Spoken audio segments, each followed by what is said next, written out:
se vocês não ficarem firmes na fé, com certeza não resistirão. Palavras de Deus, palavras diretas de Deus. Deus está afirmando: se você não ficar firme na fé, com certeza absoluta, você não resistirá. Para nós entendermos o contexto e podemos então ver o que o Senhor tem para nós nesse capítulo de Isaías, deixe a sua Bíblia aberta em Isaías capítulo 7, nós iremos acompanhar o texto. Para entendermos isso é preciso que eu volte atrás um pouco e faça um breve comentário sobre o contexto histórico, para que nós possamos entender o que está se passando aqui. Depois da morte do rei Salomão, o seu filho Roboão, que era o seu sucessor no trono, não teve nem de perto a mesma sabedoria do pai. E a Bíblia nos diz que Roboão, já no início do seu governo, ele teve um problema com um apelo popular, liderado por um homem chamado Jeroboão. E Jeroboão liderou um movimento que estava requisitando ao novo rei de que ele aliviasse os impostos, com aumento de impostos e com um trabalho muito duro foi que Salomão conquistou para Israel o momento de maior êxito como nação em toda a história de Israel até o dia presente. É somente no reinado de Salomão que o reinado de Israel se estendeu em territórios a mais do que realmente jamais houve na história de Israel.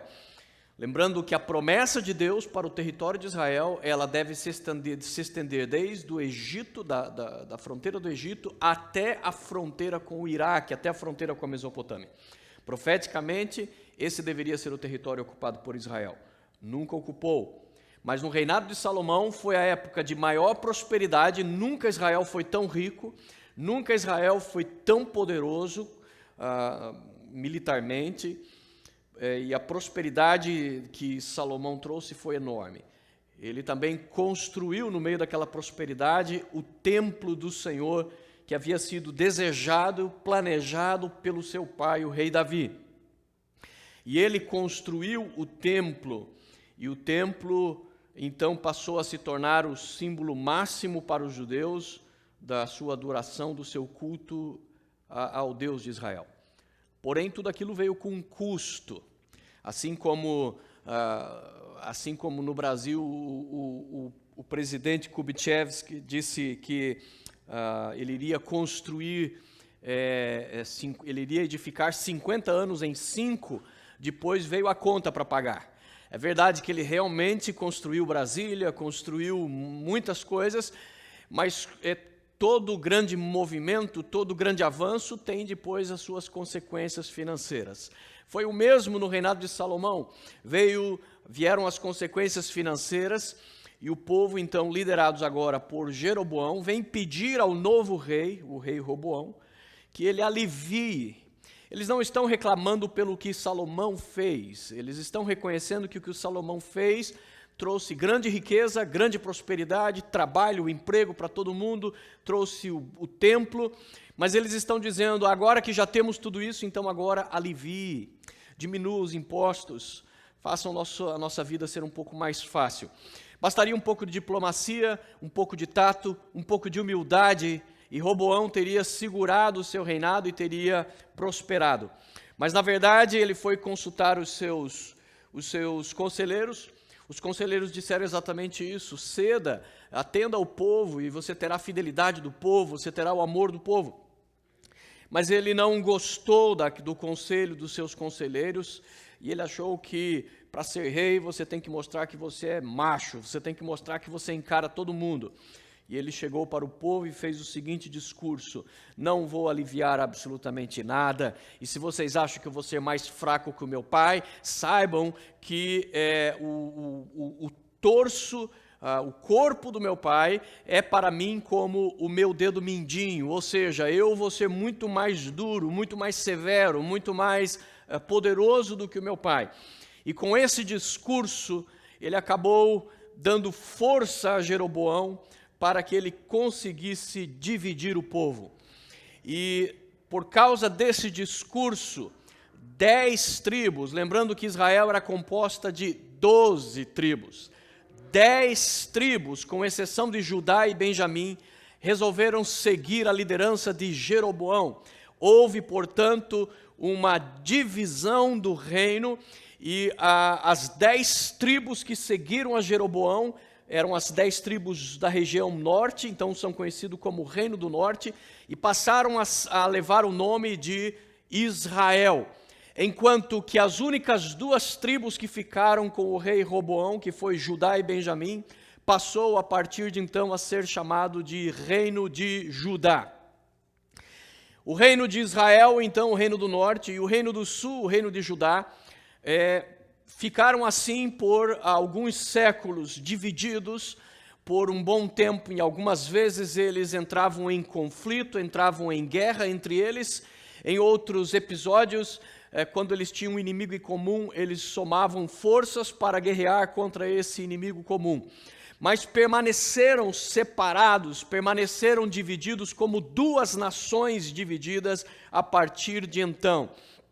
E quando nós lemos a Bíblia, portanto, a partir da história de Salomão, nós precisamos entender que a Bíblia trata normalmente de 2 reinos e não somente um. Alguns profetas profetizaram só para a nação de Israel, a tribo do norte, as tribos do norte, e outros profetas profetizaram só para a nação de Judá, o reino de Judá, as tribos do sul. E, portanto, quando nós lemos a Bíblia a partir de então, nós temos que ter isso em mente. Durante esse período, até chegar no Novo Testamento, tratam-se de 2 nações separadas por conta deste levante popular.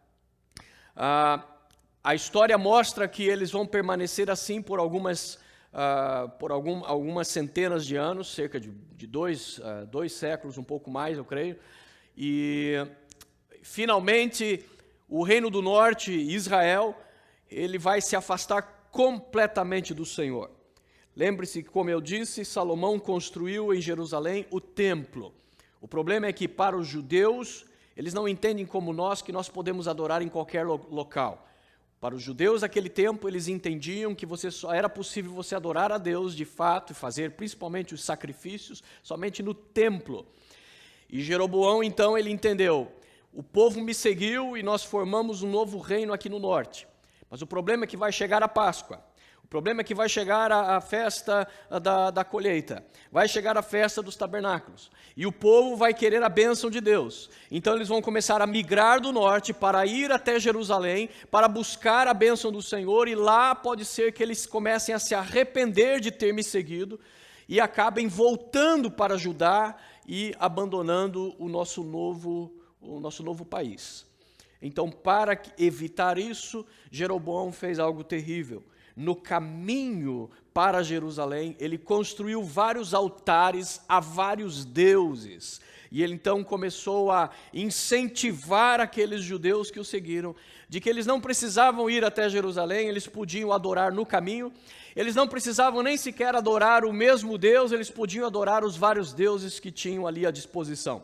E com isso a Bíblia diz que Jeroboão corrompeu o coração daquelas 10 tribos. E corrompeu de tal maneira que o reino de Israel, o reino das 10 tribos de Israel, se tornou tão afastado do Senhor ao longo do tempo, que esta nação não teve um único rei que temeu ao Senhor. Todos os reis foram reis terríveis, homens que não tinham o mínimo temor de Deus, e o povo foi se afastando completamente do Senhor. Judá já mantinha um pouco mais as promessas de Deus, um pouco mais o temor a Deus, talvez por causa da presença do templo. Porém, ela teve também reis muito maus, muito ímpios, mas também teve reis muito tementes a Deus. Mas, finalmente, as 2 nações vão acabar, dentro de alguns séculos, sendo dominadas e vencidas por outros reinos. Mas, primeiro, a nação de Israel, ou as 10 tribos, ela foi destruída pelo império da Assíria. Os assírios dominaram, venceram eles em guerra, dominaram e destruíram a maior parte do povo. E a partir de então, as 10 tribos do norte, elas se dispersaram e até o dia de hoje se perdeu a identidade. Eles se espalharam pelo mundo e até o dia de hoje, essas 10 tribos são chamadas de as 10 tribos perdidas de Israel. Portanto, é um reino que foi devorado pelo inimigo e nunca mais se restabeleceu. Porém, o reino de Judá, que sobreviveu, e cerca de 150 anos depois da destruição de Israel, o reino de Judá ainda permaneceu, até ser destruída pela Babilônia, que os levou cativos, e ali eles ficaram por 70 anos. Porém, segundo a promessa de Deus, eles deveriam voltar da Babilônia e restabelecer o reinado de Israel. Com o remanescente das poucas tribos, eles voltaram depois da Babilônia e voltaram a ser chamados não mais Judá, mas sim Israel, como era originalmente, e agora com a maioria, evidentemente, composta apenas da tribo de Judá, e é por isso que a partir de então os israelitas até o dia de hoje são chamados de judeus, porque eles na verdade são na sua maioria descendentes de Judá. E a partir de então eles voltaram a ser Israel, com poucos remanescentes das 10 tribos, e aquela nação formada pelas 10 tribos se perdeu até o dia de hoje. Quando nós chegamos em Isaías capítulo 7, nós temos o profeta Isaías profetizando para o reino de Judá. Ele está profetizando para a nação das 2 tribos do sul.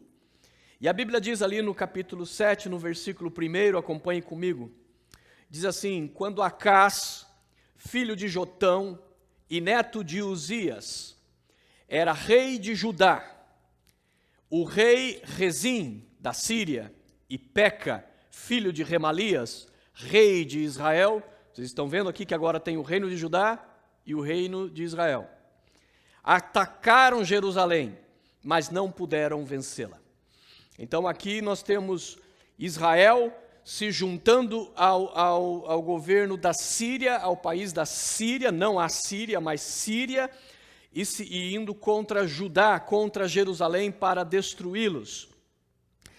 Neste verso primeiro, a Bíblia está dando um resumo do que aconteceu.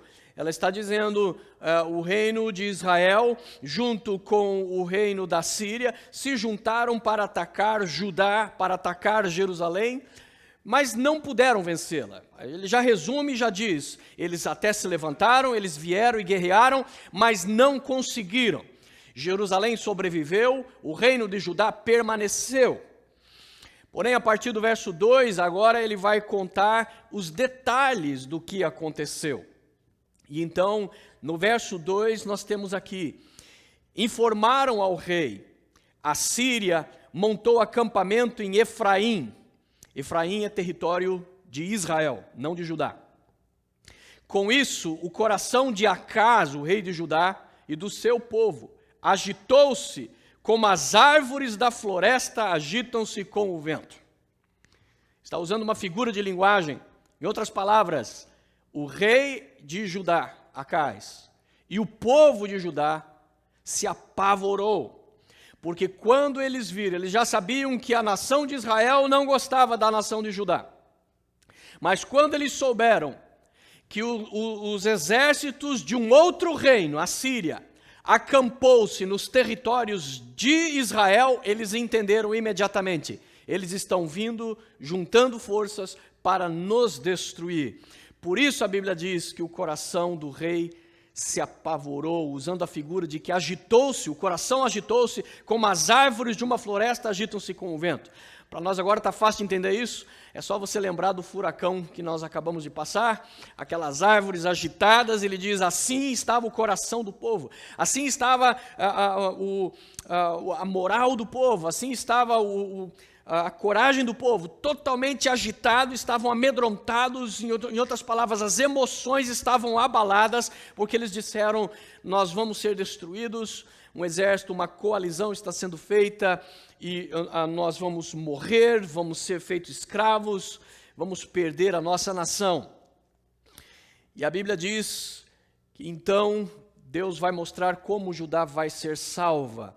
E ele levanta então o profeta Isaías para trazer uma mensagem para o rei de Judá, para acalmá-lo em primeiro lugar, e para incentivá-lo a crer em Deus, e incentivar a Judá a crer em Deus, dizendo que eles permaneceriam e não seriam derrotados.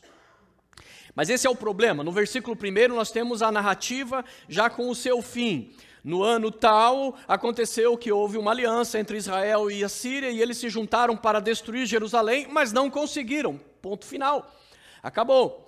O problema é que na nossa história, e assim como na história desse rei Acais, uma coisa é nós lermos a história quando ela já aconteceu. Outra coisa é você estar vivendo a história quando ainda você não sabe o fim.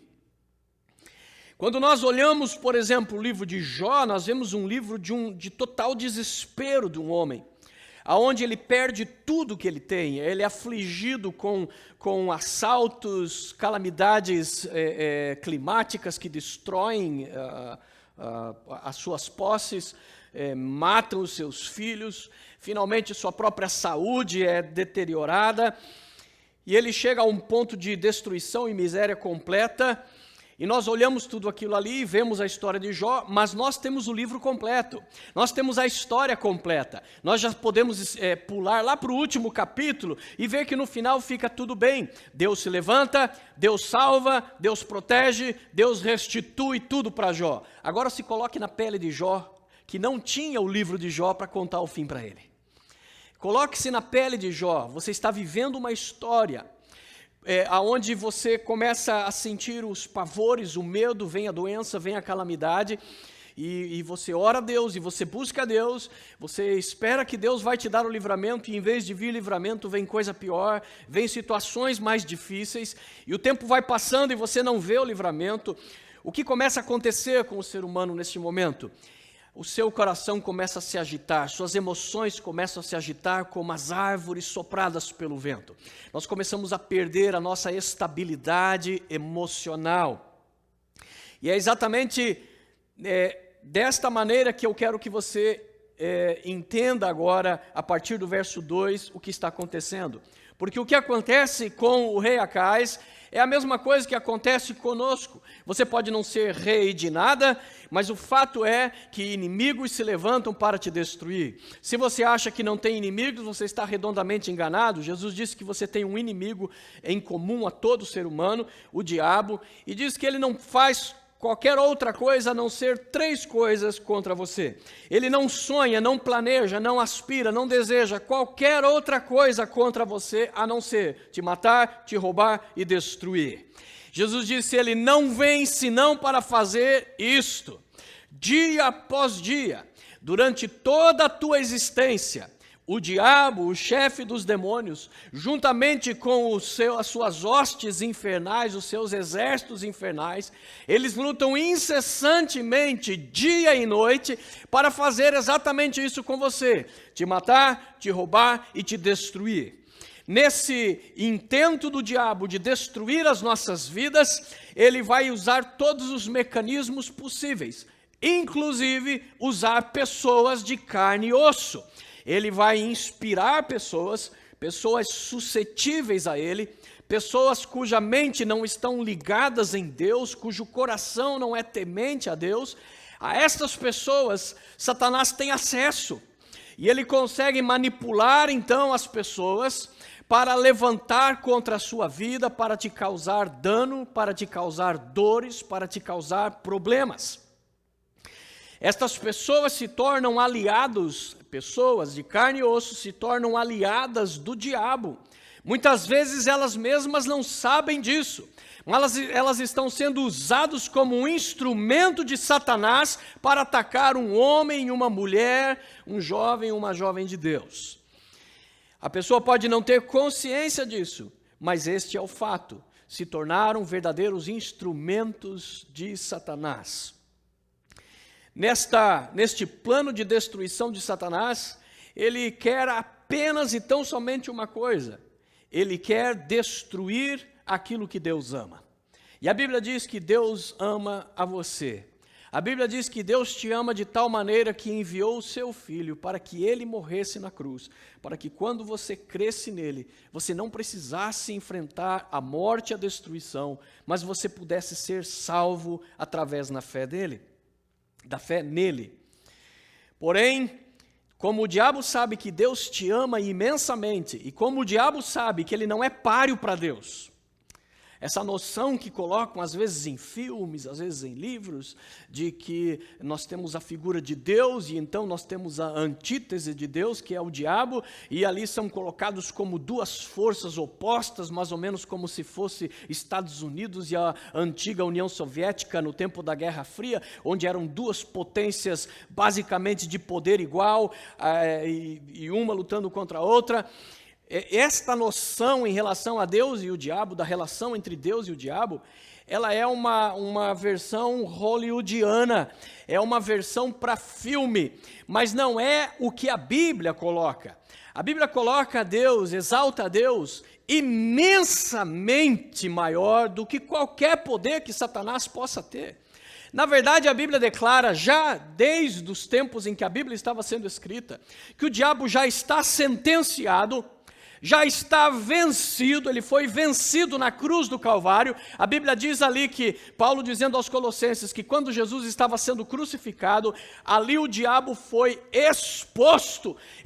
A palavra que ele usou ali, é uma palavra que significa ser envergonhado publicamente. O diabo foi exposto publicamente como alguém que é derrotado por Deus, porque na crucificação de Jesus, Jesus pagou o preço pelos nossos pecados e, portanto, quando eu creio em Jesus, quando você crê em Jesus, o diabo não tem mais qualquer autoridade, qualquer poder sobre a minha vida, sobre a sua vida. Portanto, a cruz expôs o diabo como um ser desarmado, como um ser que foi destituído do seu poder e autoridade sobre o povo de Deus. Ele continua sendo o Deus deste século, ou o Deus deste mundo, ele continua sendo o Senhor desta terra para aqueles que não temem e não têm Jesus no seu coração. Que não se brinque com o diabo estas pessoas, não que o crente deva brincar com o diabo, mas alguém que não é temente ao Senhor não deve nem pensar em brincar com o diabo, porque ele é o imperador do império das trevas, que é este mundo. Mas na cruz, Jesus nos deu a libertação ao povo de Deus. O diabo não tem mais autoridade e poder sobre a minha vida, sobre a tua vida, ainda que ele tenha sobre o meu vizinho, ainda que ele tenha sobre o meu colega de trabalho, sobre o meu colega de escola, mas porque a Bíblia diz que eu fui transportado do império das trevas para o império da luz quando eu aceitei a Jesus, agora o diabo está debaixo dos meus pés. É por isso que ao ressuscitar, Jesus disse, vão e preguem o evangelho, expulsem os demônios em meu nome. Ou seja, um mero mortal, um mero homem, uma mera mulher, pode agora se referir ao Deus deste mundo, ao Deus desse século, o príncipe das trevas, e dizer, diabo, saia daqui agora, saia dessa pessoa agora, retire-se agora. E o diabo tem que pôr o seu rabinho no meio das pernas e tem que obedecer. Por quê? Porque Deus nos colocou acima de Satanás pelo meio do processo da salvação. O problema é que nós precisamos manter isso em mente o tempo todo. Nós precisamos lembrar disso. O que o rei Acás precisava lembrar é que Deus tem uma promessa para Judá, que vinha desde Abraão, ou melhor, desde Jacó, de que do reino de Judá jamais se apartaria o cetro, aquele bastão que o rei segurava, assim como a coroa, são símbolos do próprio governo, são símbolos do próprio reinado. Quando Deus fez uma promessa para Jacó, dizendo que da tribo de Judá jamais se afastaria o cetro, Deus estava dizendo, em outras palavras, podem se levantar do jeito que for contra Judá, mas jamais Judá deixará de existir, Judá jamais deixará de permanecer, porque a promessa de Deus é que sobre Judá haverá um reino eterno, que jamais passará. Quando Deus fez essa promessa a Judá, não é porque Deus amava Judá mais do que os seus irmãos, mas é porque, na verdade, Deus já sabia, pela sua presciência, que era de Judá que veria o Messias, era de Judá que veria Jesus Cristo, o leão da tribo de Judá, aquele que veio para ser rei de reis e senhor dos senhores. Portanto, em Jesus se cumpre a promessa dada a Jacó, de que não importa o que aconteça na história de Judá, Judá vai sempre se levantar. Ela pode perecer, ela pode parecer que morreu, mas Deus vai levantar Judá. Deus prometeu para Judá, ainda que vocês sejam espalhadas pelas nações e sejam sepultados entre os outros povos dos outros países, eu assobiarei, diz o Senhor, e vos chamarei das sepulturas, e vocês voltarão para esta terra. Quando houve a Segunda Guerra Mundial, Hitler determinou que ele iria destruir por completo Judá. Ele determinou que ele iria aniquilar os judeus da face da terra. Ele fez isso não somente na Alemanha, mas ele foi invadindo territórios. Ele invadiu a Polônia e começou a destruir os poloneses, mas também destruir principalmente os judeus que estavam na Polônia. E assim ele foi fazendo com cada lugar que ele entrou. Ele determinou que ele iria matar e aniquilar por completo a raça judaica. E de fato ele conseguiu um enorme êxito, porque ele conseguiu matar 1/3 de todos os judeus no mundo, 6 milhões de judeus. Mas por causa da promessa de Deus, ainda que Judá possa sofrer, ainda que Judá possa chegar à morte, Deus jamais vai permitir que Judá seja extinta. E justamente quando, por causa do holocausto nazista, os judeus ao redor do mundo entenderam que se eles continuassem vivendo fora da sua terra, eles estariam vulneráveis. Ou seja, o intento de Hitler funcionou exatamente ao contrário do que ele queria. Porque os judeus ao redor do mundo inteiro entenderam: nós não vamos estar seguros aqui na Rússia, nós não vamos estar seguros aqui no Brasil, nós não vamos estar seguros aqui na Argentina, vamos voltar para a Palestina. Depois de 2000 anos que eles haviam sido tirados de lá, eles resolveram voltar para o seu território. A Inglaterra, juntamente com os Estados Unidos, criaram um movimento de linhas aéreas com este propósito de ajudar os judeus, chamado de tapete mágico, cujo intento era buscar judeus ao redor do mundo, onde quer que eles estivessem, que quisessem ir para Jerusalém, que quisessem ir para Israel. Eles então começaram a transportar milhares e milhares de judeus. E em 1948 nasceu o novo Estado de Israel, cumprindo-se a profecia de Deus, de que Deus os assobiaria e os traria das sepulturas das nações, e eles ressuscitariam para o Senhor. Portanto, o rei Acás tinha que ter lembrado dessa promessa. Eu sou rei de uma nação que tem uma promessa de Deus, de que jamais será vencida. Então, se eu for temor a Deus, se eu tiver temor a Deus, se eu for temente a Deus, e se eu levar o meu povo a ser temente a Deus, nós não precisamos ter medo de absolutamente nada, porque ninguém pode vencer a Deus. Se Deus disse, vai se cumprir. Não há força para impedir quando Deus diz que vai fazer. Deus diz: quem é que vai impedir? Se o Senhor se levantar, se o Senhor disser que vai fazer alguma coisa, qual é a força que vai impedir o Senhor? Quem é que consegue? O diabo? Coitado do diabo, já está esmagado na sua cabeça o seu poder, já foi despido da sua força pelo Senhor Jesus Cristo. Quem é que pode impedir quando Deus determina fazer alguma coisa? Por isso o rei de Judá tinha que entender isso. E o que eu não posso é ficar sem Deus. Mas se eu estiver com Deus, eu sou praticamente invencível. A mesma promessa de Deus para Judá é a mesma promessa para o povo do Senhor. Jesus disse que aquele que crer nele, nem a morte mais terá poder sobre ele. Jesus disse: eu sou a ressurreição e a vida, aquele que crer em mim não ficará na sepultura, não morrerá eternamente, mas eu o ressuscitarei no último dia. Ou seja, não existe inimigo mais para o povo de Deus. Se o povo de Deus está ligado ao Senhor, nós somos virtualmente invencíveis.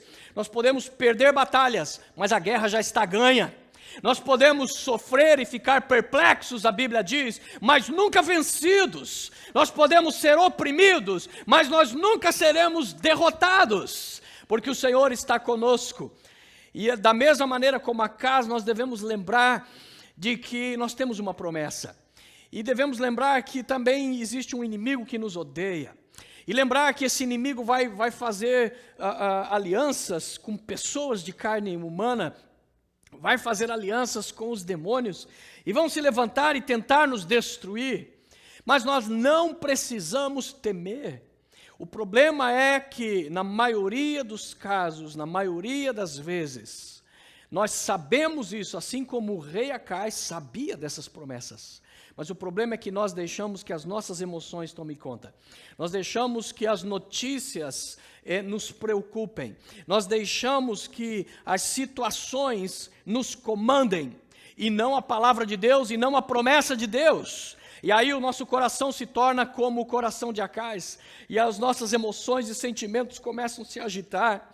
Você começa a ter o problema, aí o casal tem um problema, e por causa do problema, por não crer em Deus, por não esperar em Deus, ele começa a se agitar emocionalmente, a esposa começa a se agitar emocionalmente. Duas pessoas agitadas, o que acontece quando duas pessoas estão agitadas? Elas começam a se chocar, e aí começa de repente um a jogar a culpa em outro: nós estamos nessa situação por causa de você, e ela fala: não, é por causa de você, e aí começa a busca, a procura do culpado, e quando nós começamos a estar instáveis emocionalmente, aí o diabo diz: agora está do jeito que eu gosto. Porque quando eles estão agitados, é sinal que eles estão sem fé. Quando eles estão se agitando como as árvores sopradas pelo vento, é sinal que eles não estão confiando na palavra de Deus. Preste atenção nisso. O diabo sabe que ele está derrotado. Ele sabe que sobre os filhos de Deus ele está abaixo dos seus pés. Porém, a partir do momento que o diabo sabe disso, a única maneira dele operar em relação ao povo de Deus é por meio da mentira. É por isso que Jesus disse: eu sou a verdade e a vida.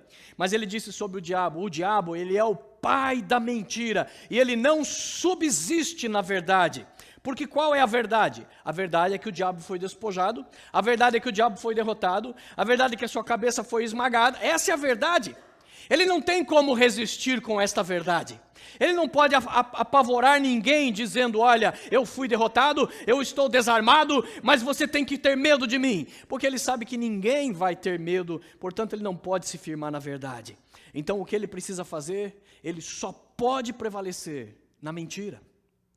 Por isso o diabo desenvolveu uma técnica e ele se tornou the great pretender, o grande fingidor, o grande mago, o grande mágico, o grande ilusionista, onde com suas mentiras ele vai se fazendo passar por alguém muito maior e muito mais poderoso do que ele de fato é para o povo de Deus. E se nós não vigiarmos o nosso coração como Acaz, nós vamos começar a crer nas suas mentiras. Ora, Acaz não era o melhor rei do mundo, não era o homem mais temente a Deus, Mas ele era um governante que ouvia um profeta, ele era um governante que ainda cria em Deus, e ele era o governante de uma nação que tem a promessa de que o cetro jamais passaria daquela nação. Por outro lado, você tem do outro lado um governo ímpio. Você tem 10 tribos que um dia fizeram parte do povo de Deus, mas agora eram tribos totalmente afastadas de Deus, com governantes que não tinham Deus de forma alguma, aliadas a um outro povo pagão. Portanto, ele era só olhar e dizer, não tem como a gente perder essa guerra. Porque do lado de quem que Deus vai ficar? Se nós tememos a Deus, se nós buscarmos a Deus, não tem como eles vencerem. É com esse pensamento que Davi enfrenta Golias. Porque ele, nesse momento, ele pensa pela lógica da fé. E pela lógica da fé, ele entende, eu posso ser só um teenager, eu posso ser só um adolescente. 16 anos, 15 anos talvez. Esse cara pode ser um guerreiro, provavelmente nos seus 40, e a Bíblia diz guerreiro desde a sua mocidade. Eu posso ser um nanico, ele pode ser um gigante. Eu posso ter só uma funda com 5 pedras, ele pode ter os melhores armamentos da época existentes.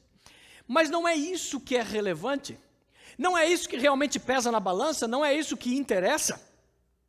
Ao longo da história de Israel, você percebe claramente isso. Na história de Israel, o que determinou a vitória ou a derrota de Israel nunca teve a ver com o tamanho do exército de Israel e nem com o tamanho do exército do inimigo. Nunca foi isso que realmente importou. O que sempre determinou vitória ou derrota para Israel, independente do tamanho do inimigo, era o seu relacionamento com Deus. Quando Israel estava bem com Deus, quando Israel temia o Senhor e buscava o Senhor, não interessava se eram 130 mil contra 300 homens, Deus dava vitória aos 300 homens. Não interessava se era uma aliança de dezenas de países contra uma só nação, Deus dava vitória para aquela única nação. Mas quando Israel estava rico, poderoso, com exército, fazia aliança com o Egito, fazia aliança com outros exércitos e dizia, não tem como perder essa guerra, e não confiava no Senhor, eles perdiam, mesmo que o outro exército fosse inferior. Porque o que sempre determina a vitória e a derrota do povo de Deus não é o tamanho do inimigo, o poder do inimigo, mas sim a nossa proximidade de Deus. Se eu estou próximo de Deus, eu não preciso temer absolutamente nada. Esta é a realidade bíblica, esta é a realidade do mundo espiritual, esta é a realidade da fé. O problema é que nem sempre nós caminhamos no dia a dia com a realidade da fé. Nós permitimos nos agitar. Davi olha para aquele gigante e diz, não interessa o seu tamanho. A primeira coisa, a primeira chave que a gente percebe que Davi entendeu imediatamente o quadro, é quando ele chama o gigante de incircunciso filisteu. Ora, a circuncisão era um dos sinais do povo de Deus.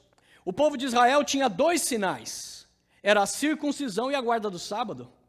Quando Davi chama aquele gigante de incircunciso, em outras palavras, ele estava dizendo, você é um homem que não tem a marca da promessa de Deus, mas eu tenho, eu sou circuncidado, eu pertenço ao povo da circuncisão, eu pertenço ao povo de Deus, portanto, incircunciso, adivinha do lado de quem que Deus vai guerrear?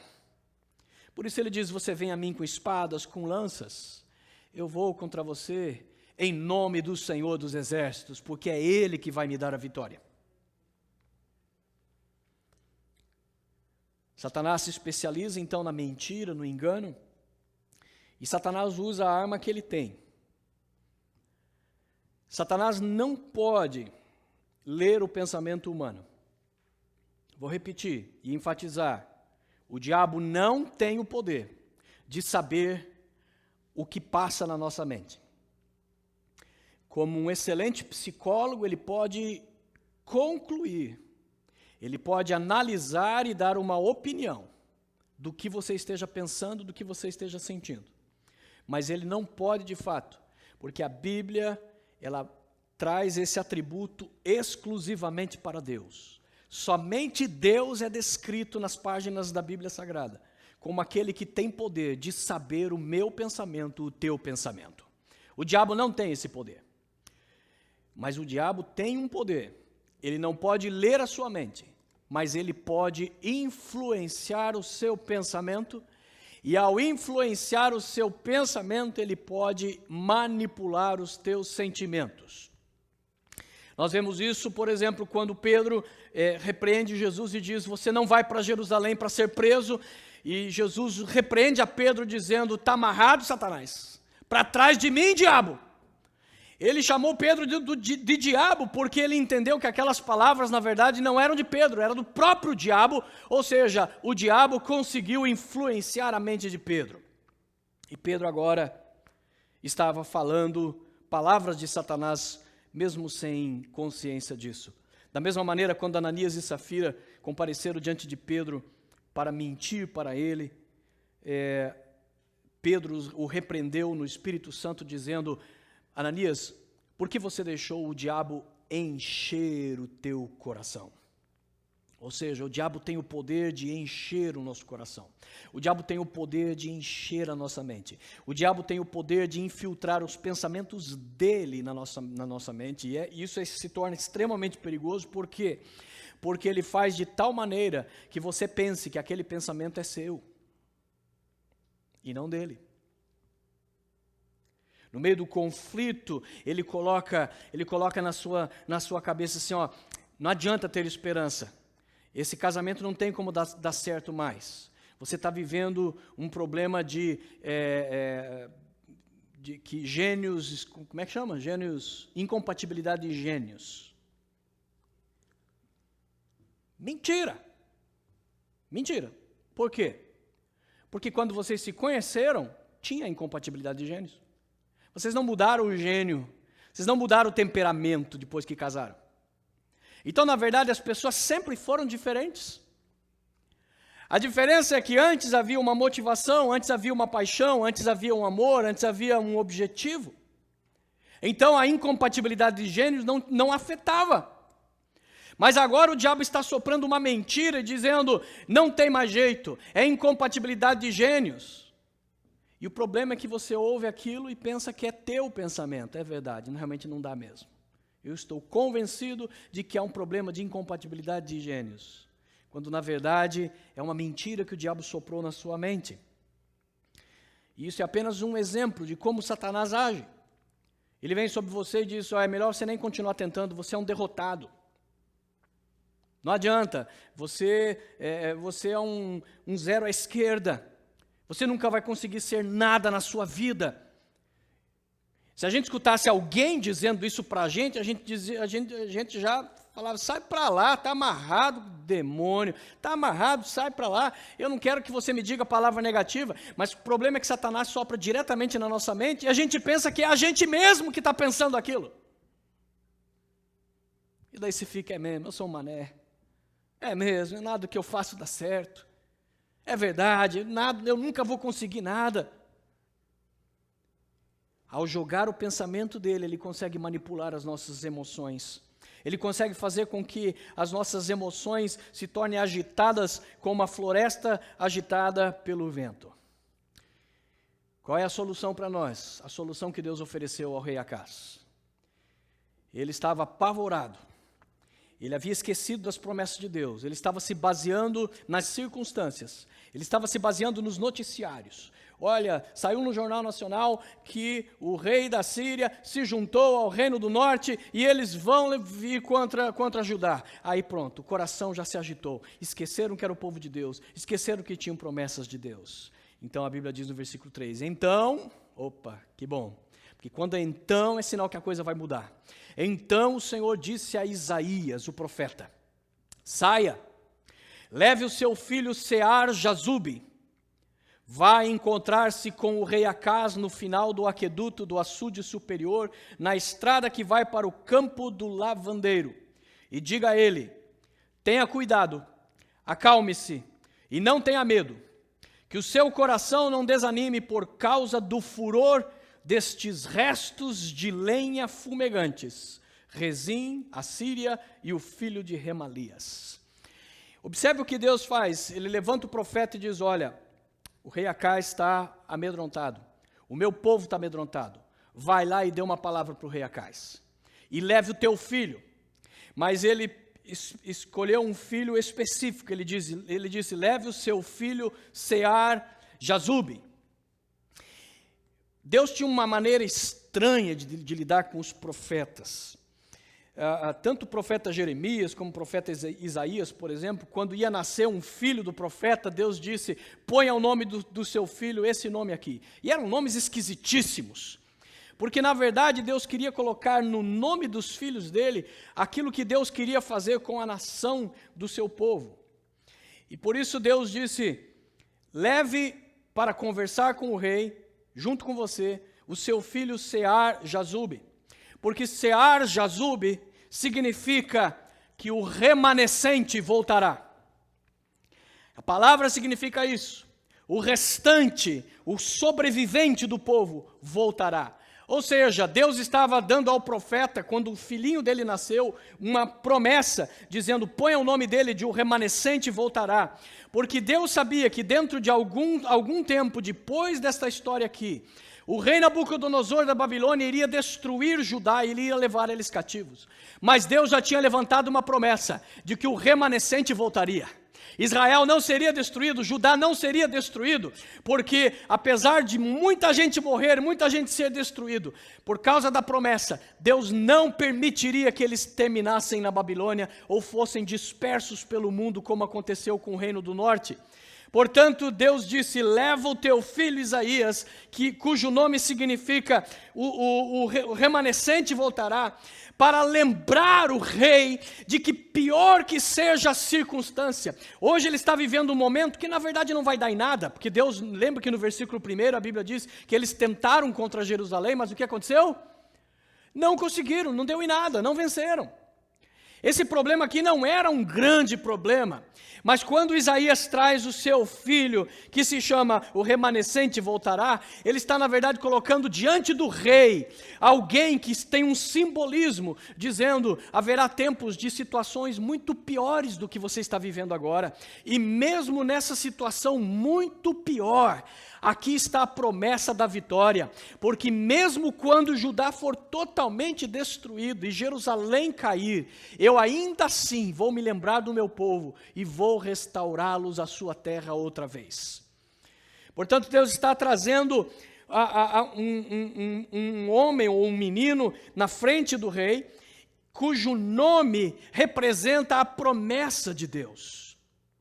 Para nós seria a mesma coisa de quando nós estamos agitados, Deus levantar o Espírito Santo e dizer: Espírito Santo, vai até o Milton, vai até a Lília, vai até o Leonardo, vai até o Edilson, leva a minha palavra de promessa e coloca diante dele, coloca diante deles e diga: olha para a promessa, não se esqueça, vai dar tudo certo, não importa o que aconteça, vai terminar tudo bem. Não importam as lutas, o que importa é que você sairá vitorioso. Não importam as batalhas, o que importa é que a guerra está vencida. E ele então leva o seu filho junto de si para a presença do rei Acais. E Deus disse para ele: diga ao rei Acais esta palavra. E é o que Deus está dizendo para mim e para você hoje. Deus está dizendo: tenha cuidado, acalme-se e não tenha medo. Que cuidado Deus está dizendo para ele ter? Qual era o grande perigo que Acás tinha? Qual era o grande perigo que Judá tinha naquele momento? Não eram os exércitos que estavam se formando, porque Deus já estava dizendo aqui que eles não venceriam. Então, qual é o perigo que Deus está dizendo para o rei Acais e para mim e para você? Dizendo: olha, cuidado. Cuidado com o quê? E nós vemos então, na sequência do verso, sobre o que nós temos que cuidar. Tenha cuidado com as suas emoções. Muito cuidado com as tuas emoções. Muito cuidado com aquilo que você está sentindo. Não tome decisões baseados no medo, Não tome decisões baseadas no desespero. Não tome decisões no momento da angústia. Tenha muito cuidado com o seu estado emocional. E essa semana Deus tem falado muito comigo sobre isso, tem me chamado a atenção de como Deus se preocupa com o estado emocional. É comum você ver nas Escrituras, Deus vir até uma pessoa e vai trazer uma mensagem para aquela pessoa, mas antes de trazer a mensagem, Deus primeiro cuida do lado emocional. Quando ele chega, por exemplo, para Josué, Deus vai estar ali para trazer uma promessa de que aonde ele pisar a planta dos pés dele, Deus vai dar a vitória. Mas antes de dar a promessa, o que Deus faz? Deus cuida do estado emocional. Deus diz assim, Josué, não tema e não te espantes. Em outras Bíblias diz, não desmaie. Ou seja, ele podia estar enfrentando uma situação tão apavorante que poderia causar até o desmaio. Mas Deus está dizendo, olha, cuidado com isso. Não adianta Deus te trazer uma promessa, enquanto Deus primeiro não lidar com as suas emoções. Porque as suas emoções estão tão agitadas que você não vai dar ouvido à promessa de Deus. Uma das técnicas que um salvador, como é que chama aqueles que salvam as pessoas afogadas? Salva-vidas, Salvador. Salva-vidas. É Salvador. A técnica que um salva-vida aprende, é claro que ele vai ter que ter critério para usar isso. Mas é muito comum que quando ele se aproxima de uma vítima que está se afogando, ele sabe que ele não deve chegar muito perto dela imediatamente. Porque a reação imediata daquela pessoa que está se afogando será qual? Ela vai se agarrar nele. Ela está tentando encontrar alguma coisa para continuar com a cabeça fora d'água. Ela está tentando encontrar um destroço, uma pedra, qualquer coisa.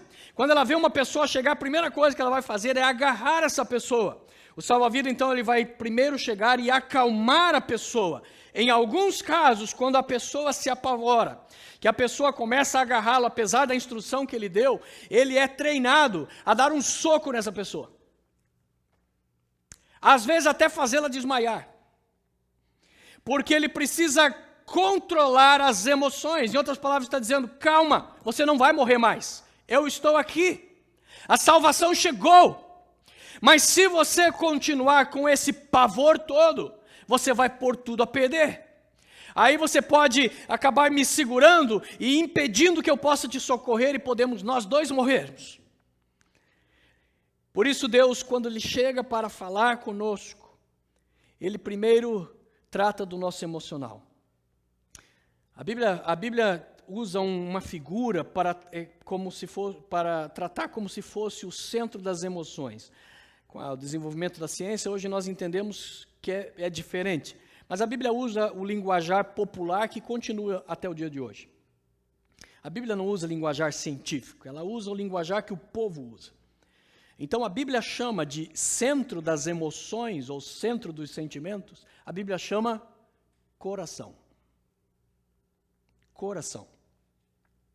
Hoje a gente sabe que o centro dos sentimentos é o cérebro. Mas até o dia de hoje você não manda uma carta para a namorada dizendo I love you with all my brain. With the bottom of my brain. Né? Eu te amo com toda a minha massa encefálica. Não é romântico. A gente sabe disso, mas a gente continua dizendo. E quando a gente está triste ou está apaixonado, a gente diz assim que a gente está com uma dor, aonde? No coração. Né?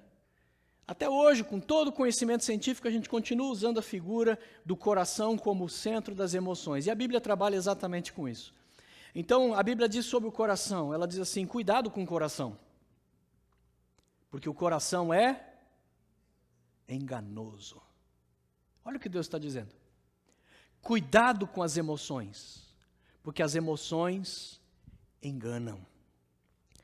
Cuidado com o pavor, cuidado com a tristeza, cuidado com a euforia. Existe uma doença que antigamente era chamada de maníaco depressivo, que hoje é o bipolar, o bipolar. Maníaco depressivo porque ele trabalha em dois polos. Maníaco não porque ele é doido, Maníaco é quando você está, na verdade, num estado de muita alegria. E depressivo porque ele alterna entre estados de imensa alegria com momentos de depressão. E qualquer um dos estados é perigoso para o bipolar. Eu ouvi sobre um caso, por exemplo, de um homem que estava lá em São Paulo, no aeroporto. Ele era bipolar e naquele momento ele estava nesse pico de alegria.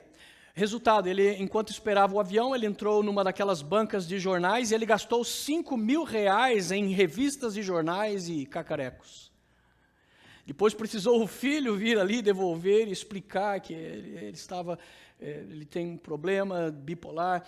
Mas o fato é que os nossos sentimentos, eles podem nos pregar peças e nós temos que tomar muito cuidado sobre isso. O crente, na verdade, o ser humano em geral, mas quanto mais o crente, quanto mais o cristão, nós não podemos guiar a nossa vida pelas nossas emoções.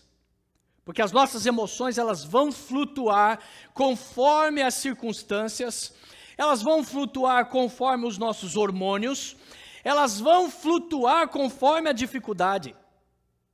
Nós não podemos basear a nossa vida nos nossos sentimentos. Você não pode se basear numa promessa de cura no seu sentimento. Eu não sinto que Jesus vai me curar. Não é. A Bíblia não diz que você tem que sentir qualquer coisa. Quando nós aceitamos a Jesus, algumas pessoas dizem, eu chorei, aí eu me arrepiei todo. E tem outras pessoas que quando aceitam Jesus, falam, você se arrepiou? Não. Chorou? Não. E aí o outro fala, então acho que você não aceitou Jesus. Mas desde quando? Aonde que a Bíblia diz, e vos arrepiareis, e então sereis salvo? A Bíblia diz simplesmente o seguinte, se com a tua boca confessares que Jesus Cristo ressuscitou dentre os mortos, se no teu coração creres, serás salvo. That's it. Então é baseado no que Deus diz e não no que eu sinto. É baseado no que a palavra afirma, não no que a notícia diz. E nós caminhamos assim. Pedro está no barquinho, ele vê Jesus, todo mundo apavorado, pensando que é um fantasma, porque ele sabe que o homem não anda sobre as águas. Está escuro, está de noite, o mar está agitado. E Jesus diz, calma, sou eu. Olha lá, de novo, Jesus cuidando primeiro da emoção. Calma, senão vocês vão se afogar mesmo. Calma. Vocês começar a se agitar, vai virar o barco. Acalmem-se. Aí Pedro diz, Senhor, és tu mesmo? Se és tu, então me dá uma palavra para que eu vá até contigo. E aí Jesus diz, venha.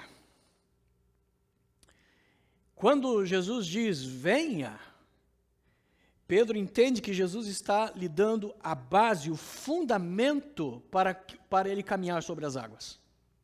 Ele não é nenhum doido, nenhum louco, nenhum fanático que acha que era só você sair por aí acreditando em qualquer coisa e pisando nas águas que você ia andar. Ele sabia que você pisa na água e você afunda. O cara era pescador. Mas quando Jesus disse, venha, aí ele entendeu. É sobre essa palavra que eu vou andar sobre as águas. Em outro episódio, eles pescaram a noite inteira, não conseguiram pegar nada. Profissionais da pesca, mas não conseguiram pegar nada.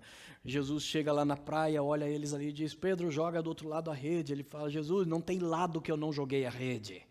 A gente está pescando a madrugada inteira, a gente já jogou a rede até para o céu, Senhor, e não pega peixe de jeito nenhum. Mas sob a tua palavra lançarei a rede. Não é mais na minha experiência, não é mais na minha intuição, não é mais na minha esperança, mas é agora sobre a tua palavra. O Senhor disse, então eu lanço. E a Bíblia diz que então eles recolheram tantos peixes que tiveram que chamar os barcos próximos e trazer os barcos, porque o barco estava afundando de tanto peixe que eles pegaram. Nós não podemos permitir que as emoções nos dominem. Tenha cuidado, Deus diz, acalme-se e não tenha medo. Como Deus repete isso o tempo todo, Deus diz isso para Moisés, Deus diz isso para Josué, não temas, não te espantes, não tenha medo. Deus diz isso para o profeta Jeremias, Deus diz isso para o profeta Isaías, Deus diz isso para o rei Acais, Jesus diz isso. Você sabia que a expressão não temas aparece 365 vezes na Bíblia? Não temas. Para cada dia em que você acordar durante o ano, Deus está dizendo: não temas, não temas, eu estou com você. E Deus usa o tempo todo: não tema, não tenha medo, cuidado com a emoção, cuidado. Porque pela emoção Pedro negou a Jesus, ele ficou com medo. Pela emoção, Marta e Maria acreditaram que estava tudo perdido quando seu irmão morreu e disseram para Jesus: se tu tivesses estado aqui quando ele estava vivo, ele não teria morrido, mas agora que está morto, acabou. Jesus tem que lidar por cima das emoções para então mostrar que não importa o que eles estão sentindo, não importa nem o sentimento de luto, de perda, não importa aquela dor que elas estão sentindo, não interessa. A dor, o problema, o diagnóstico médico, a carta da imigração, nada importa. O que importa realmente é Deus dizendo: acalma, eu estou com você. Eu estou com você.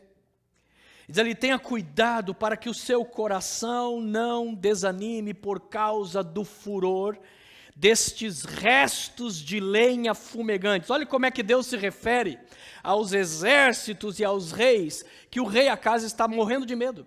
Ele está dizendo: não se preocupe com essa lenha fumegante. Deus está dizendo: você está com medo achando que eles são uma enorme fogueira que vai entrar, vai devorar. Eu vejo eles como um restolho, como um restinho de lenha que já queimou tudo que tinha para queimar e agora só está fumegando. E Deus diz: não se apavore com este resto de lenha, porque isso aqui não vai demorar nada, eles vão desaparecer.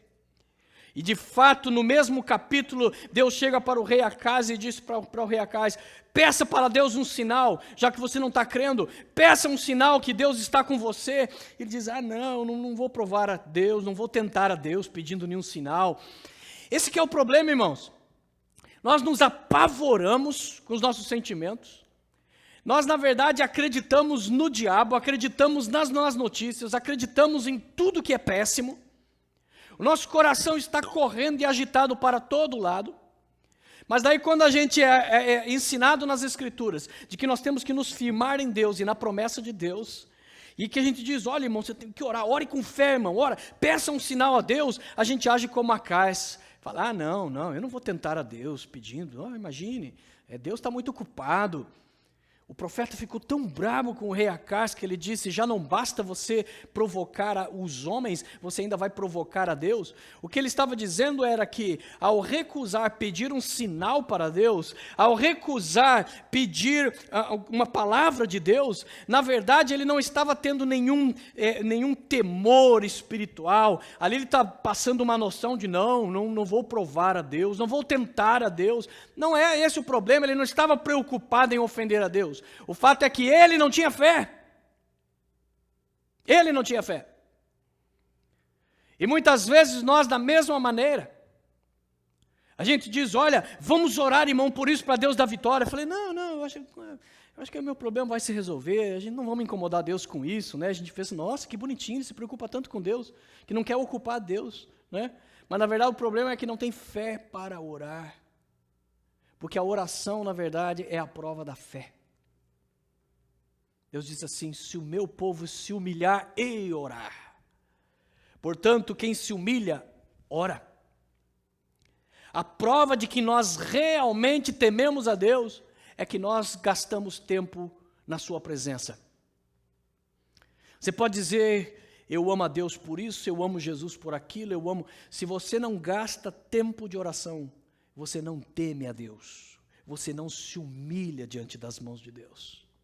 Porque se você realmente se humilhasse, você creria. Se você realmente se humilhasse, você entenderia que Deus é tudo aquilo que Ele diz que Ele é. E então você buscaria Ele, se renderia a Ele, clamaria a ele, gemeria diante dele, faria como o cego de Jericó: Jesus, filho de Davi, tenha misericórdia de mim. Fica quieto, homem. Não, você tá passando um vexame. Não.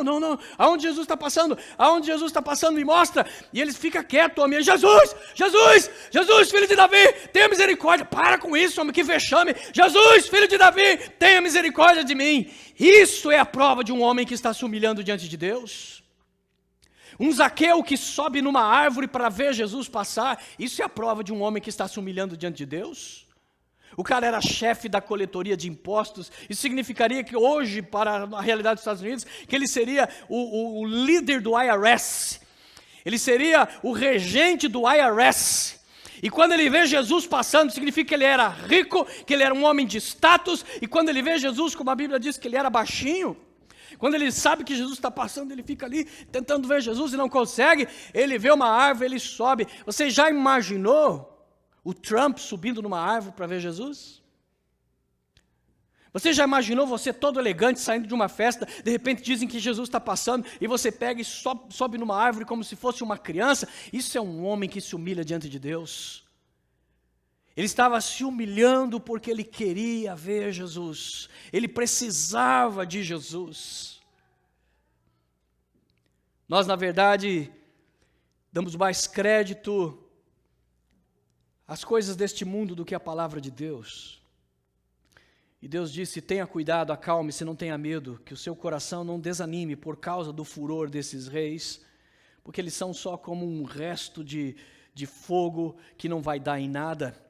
Porque de fato, quando o rei Acaz recusa pedir um sinal para Deus, então Isaías diz: pois então o próprio Deus vai te dar um sinal, mesmo que você não tenha coragem de pedir, Deus vai te dar. E ele dá o sinal dizendo assim: a virgem conceberá e dará luz a um filho, e será chamado de Deus Emanuel, Deus conosco. E aí ele disse: antes que este menino chegue a saber diferenciar entre o certo e o errado, esses mesmos reinos que estão aí para dizendo que vão te destruir e invadir, eles terão sido destruídos para sempre. E de fato é o que aconteceu. Alguns teólogos discutem isso, que se essa promessa ela se referia ao filho que Deus ia dar ao rei, ou ao filho que Deus ia dar ao próprio profeta. O fato é que em menos de 2 anos, realmente muito tempo antes de que a criança pudesse saber o certo e o errado, aquelas nações que estavam tentando destruir Jerusalém foram dizimadas do mapa. Deus é fiel. E para nós esse sinal serve até hoje, porque séculos mais tarde o escritor do Evangelho de Mateus lembrou-se dessa profecia de Isaías e ele disse: aquela profecia de Isaías falava assim de um menino que iria nascer como um sinal do tempo para marcar o cronograma de Deus, do tempo em que ele iria destruir os inimigos do rei Acaz. Mas na verdade, preste atenção no detalhe, porque no detalhe da profecia, Deus estava dizendo não que uma mulher iria dar à luz a um filho, mas ele disse que uma virgem daria à luz a um filho. E ele seria chamado Deus entre nós. Por isso, quando Mateus escreve o seu evangelho, ele diz: aquela profecia, na verdade, ela apontava para o nascimento de Jesus, que nasceria de uma virgem, da semente da mulher, e que seria chamado Deus entre nós, porque ele é a segunda pessoa da Trindade. Ele não é apenas o Filho de Deus, mas ele é o Deus Filho. Ele é o próprio Deus em carne humana, habitando entre os homens. Portanto, quando Pedro levava Jesus para tomar café na sua casa, era Deus tomando café com Pedro.